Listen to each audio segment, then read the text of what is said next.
pas eu le temps de voir le jour. Ce matin, c'était un genre d'article sur ma relation aux bibliothèques. Pas les bibliothèques, celles-ci, les bibliothèques municipales, départementales, universitaires, etc. Être en bibliothèque. On y reviendra. La deuxième chose, il a fallu faire des enveloppes, faire des cartons, emmener à la poste, faire de la compta. Bon, j'ai procrastiné là, pendant trop longtemps, on s'y remet. C'est-à-dire, dans la tête, il faut que tu dises, par jour, il y a 2 heures où tu t'appartiens pas. Et dans l'humanité telle qu'on la connaît, des fois il y en a, c'est pas 2 heures, c'est beaucoup plus.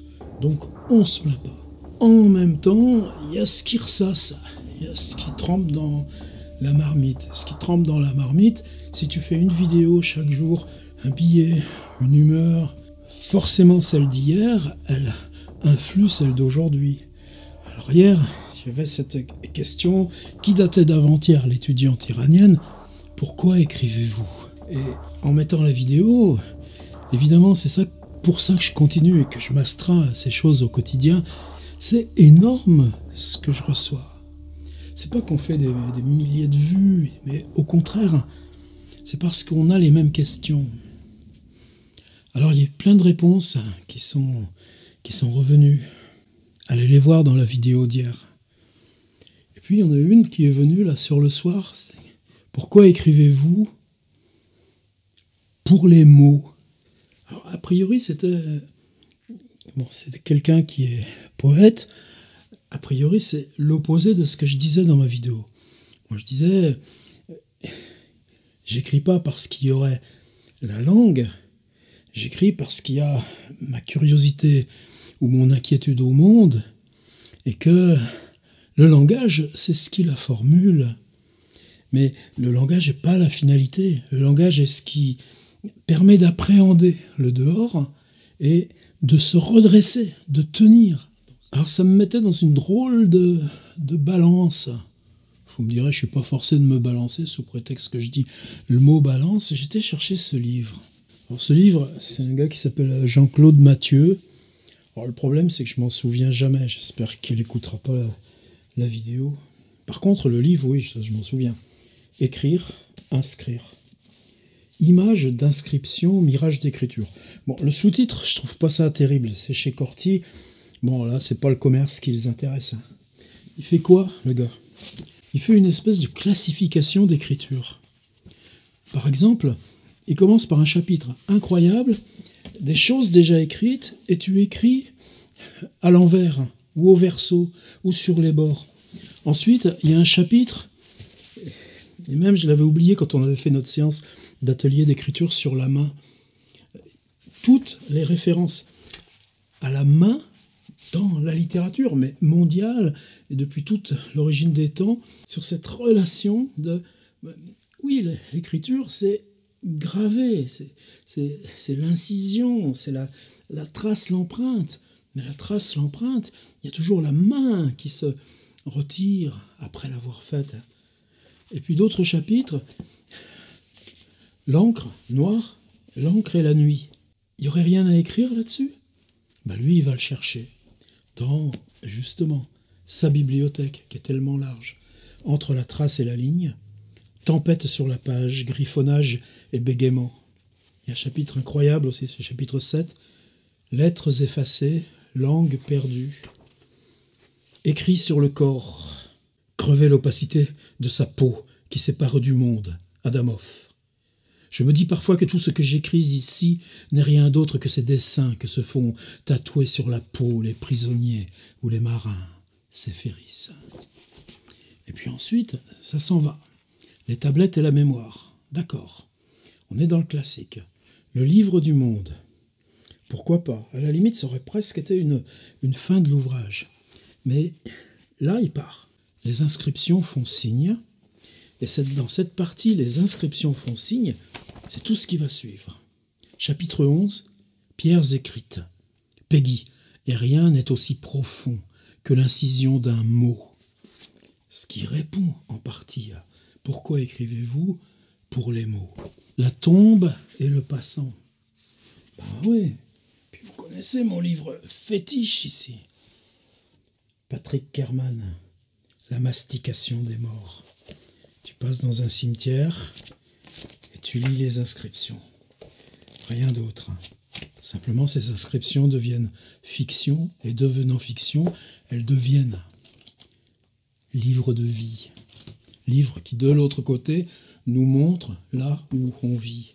Ici, il m'en souvient, en ma première enfance, le vieux cimetière entre les croix, je jouais insoucieux de l'arrivée du soir. Kierkegaard, n'est-ce pas à les lire d'une éloquence émouvante, et qu'il l'est, quoique différemment, comme le cri qu'Abel lance au ciel, les courtes paroles qu'un mort a fait mettre sur sa tombe, ses derniers mots, sa dernière volonté, le dernier cri où il mit toute son âme, c'est ainsi qu'un cri sort de la tombe jusqu'à vous. En somme, l'ultime lutte de la mort où l'on n'a plus le temps de choisir ni de bavarder sur les catégories ou l'écart de paganisme à christianisme. Les murs ont la parole. La question des graffitis, des inscriptions, d'effacement. C'est peut-être plus classique, mais regardez ensuite. Des marques sur les portes. Nietzsche. J'habite ma propre maison. Je n'ai jamais imité personne en rien, et je me ris de tout maître qui ne sut rire de lui-même. Inscription sur ma porte. L'écriture, ce n'est qu'un sceau, bien souvent, qu'on appose sur un seuil, et si même le sceau a figure radieuse de seuil ouvert. Yves Bonnefoy. Pierre-Albert Birot. À la porte de la maison, qui viendra frapper? Une porte ouverte, on entre. Une porte fermée, un entre. Le monde bat de l'autre côté de ma porte. Alors évidemment, il y a toutes les réflexions de ce que Jean-Claude Mathieu apporte, élargit, c'est-à-dire que même dans ce qu'il développe, là, entre les citations, on retrouve encore les auteurs, les démarches, la méthode qu'il emploie pour aller faire émerger ces textes. Alors évidemment, si je prends ici, comment je n'aurais pas dans ma bibliothèque toujours évidemment, mon vieux Bachelard. Ça, c'est pas Bachelard. L'air et les songes, l'eau et les rêves, la terre et les rêveries du repos. Allez, mais je continue, je me disperse pas. Chapitre suivant, 15. Lettres à la rue, affiches, enseignes et panneaux, tracés sur la vitre. Étudiez les caractères que les rayons rongeurs de la lune tracent sur les vitraux des chapelles. Victor Hugo est très très présent dans tout le livre. Comment me vint l'écriture? Comme un duvet d'oiseau sur ma vitre, en hiver. Hier, je disais qu'on n'avait pas posé à René Char cette question. Pourquoi écrivez-vous? Eh bien, il y répond malgré tout.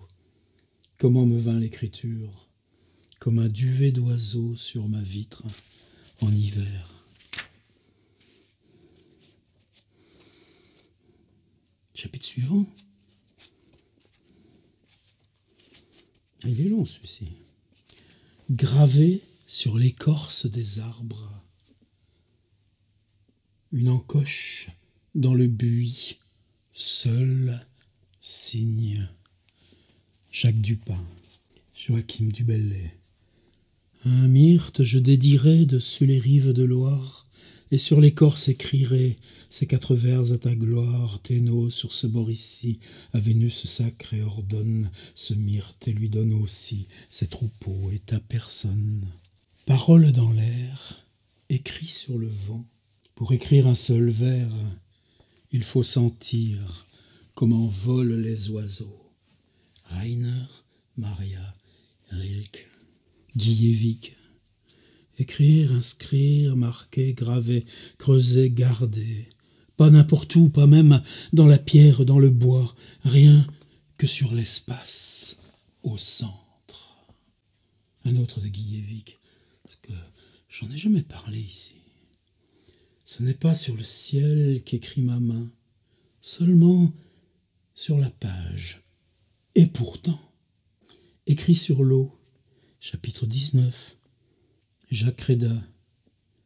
Songe, laissez-moi rendre ma voix à l'iambe d'écume aux cris d'oiseaux qui déchirent la belle hécatombe de mots que fut Homère. À l'étrave d'un vaisseau noir abandonné, mon front s'appuie et du sable au ciel noir mes doigts dessinent un signe pour toucher encore ta joue adorable, soleil, mélancolie des morts.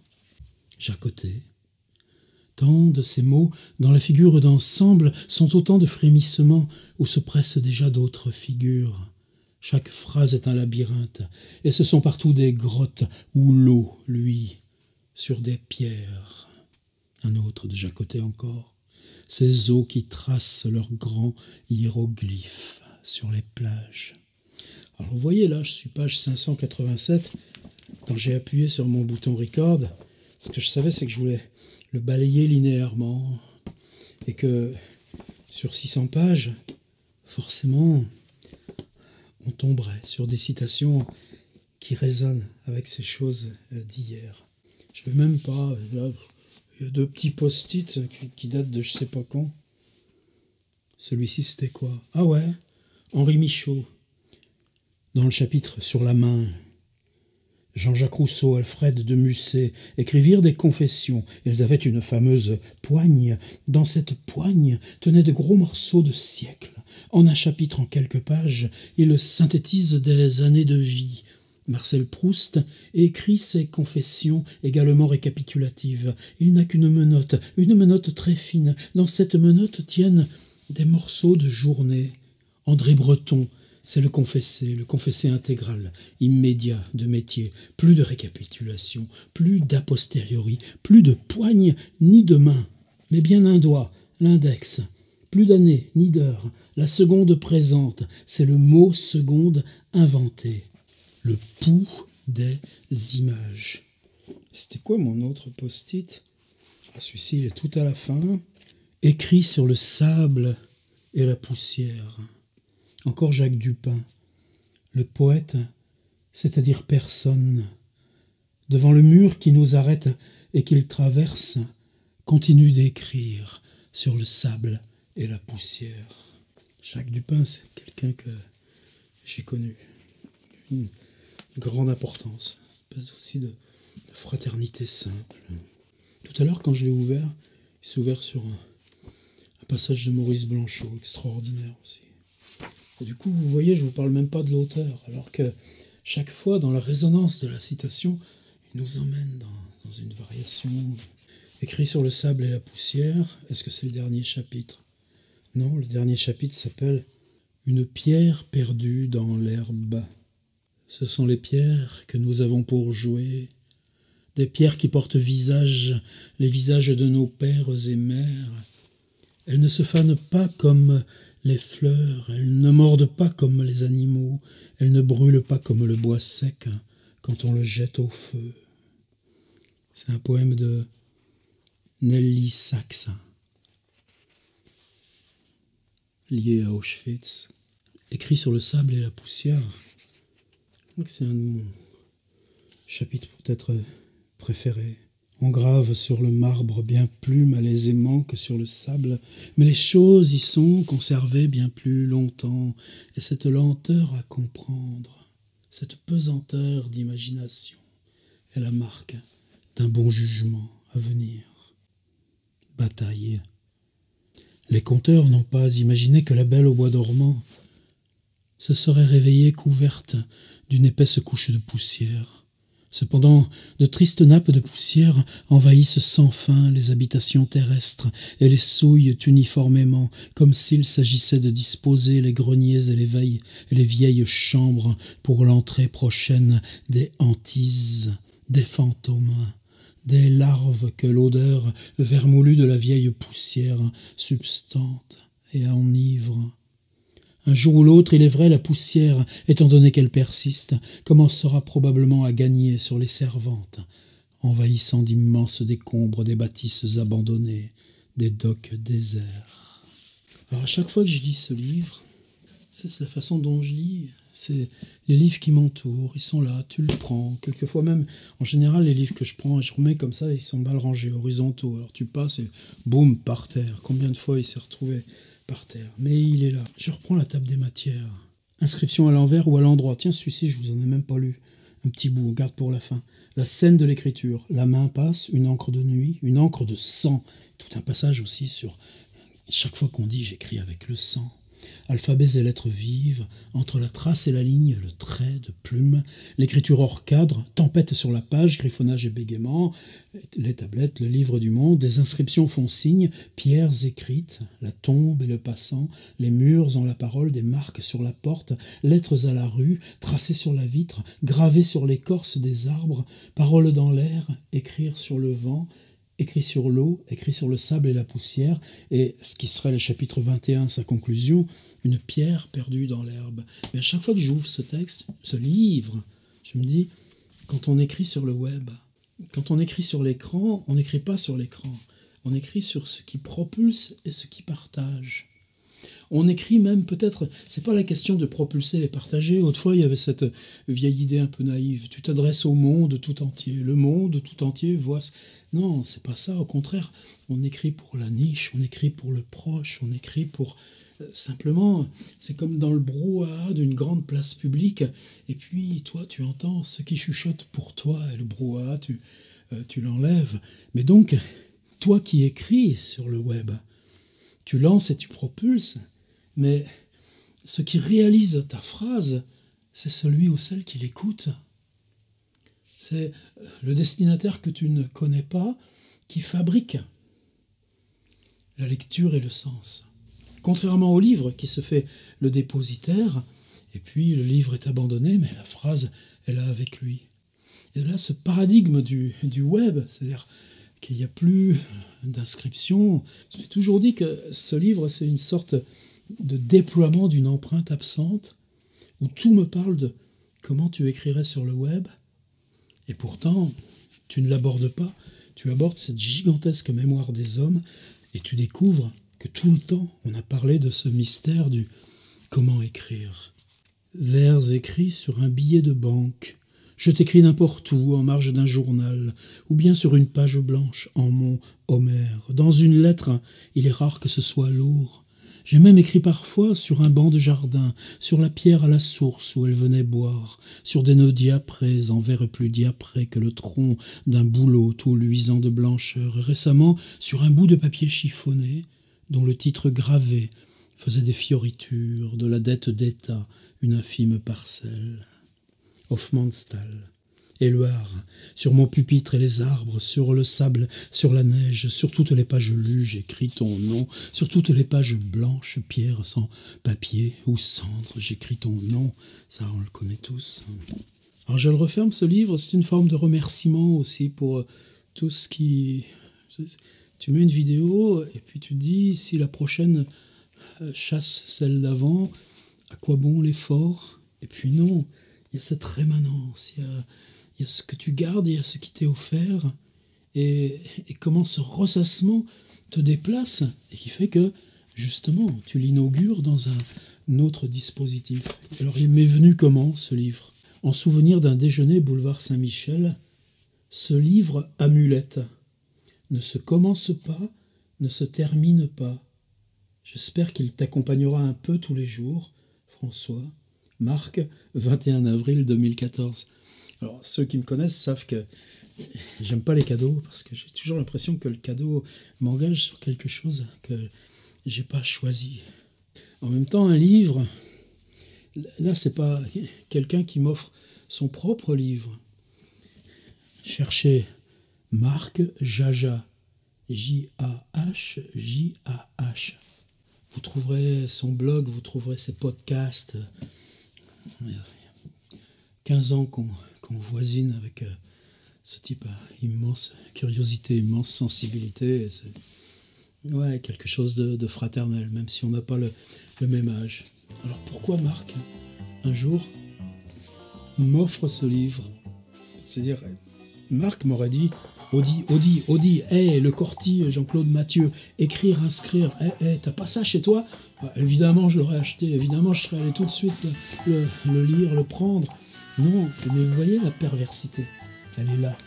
C'est-à-dire que je ne me souviens jamais de Jean-Claude Mathieu. Et je répète, j'en suis désolé parce que ce livre m'est infiniment proche.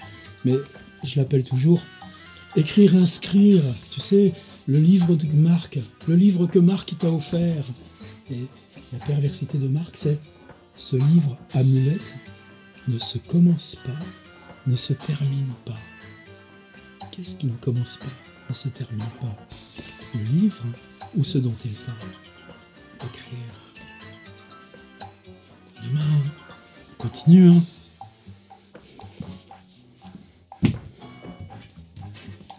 On en a sous le capot encore, hein, pour s'inquiéter.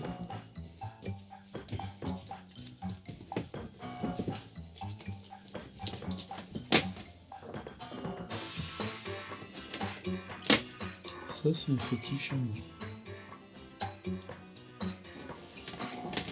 Pas de délire sur nos étagères. Je pense que vous, c'est pareil.